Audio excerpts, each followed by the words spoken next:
Joining me now is Thomas Countryman, the former acting Under-Secretary for Arms Control and International Security. Thank you so much for your time. First off, what do you make of all of this evidence and these allegations so colourfully put on display by the Israeli Prime Minister? Well, 2 points. First, there is nothing new. And secondly, it's a stunning lack of logic in the Prime Minister's presentation. Nothing new. Everything that he presented today was known to the U.S. government 10 years ago. The fact that Iran had ambitions for a nuclear weapons program was known. The fact that Iran lies about their past program is well known, well experienced by the International Atomic Energy Agency. So there are no new facts here, but there is a big lack of logic when the Prime Minister says that Iran is in violation of the agreement.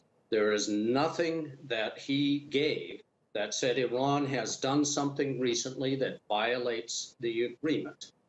And finally, when he says that the agreement should be shelved, it is exactly the agreement that is keeping Iran from enriching uranium that could potentially be used in a weapon. So I am completely unimpressed by the Prime Minister's presentation. Tell me then, how do you think that President Donald Trump is going to respond?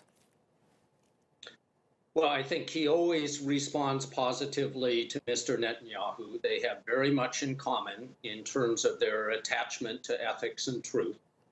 And I fear that President Trump is going to abrogate the Iran nuclear deal, the JCPOA, not for any good policy reason, but only because he made a campaign promise to do so.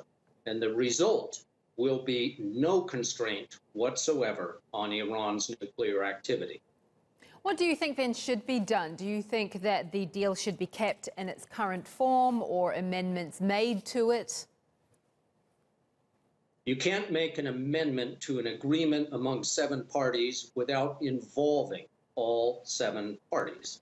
That means at some point, if the Trump administration wants to renegotiate the deal, they have to engage not just with Britain, France, and Germany, but also with Iran, Russia, and China. No question that the deal can be improved. But for it to be abrogated, as the Trump administration is proposing, will increase the risk of conflict in the Middle East and will increase the risk that Iran resumes a nuclear weapons program. Do you think that this presentation is probably the best word by the Israeli Prime Minister Bejamin Netanyahu has been timed specifically ahead of this May 12th deadline for Donald Trump to decide whether to stay in the nuclear deal or to pull the US out? Absolutely.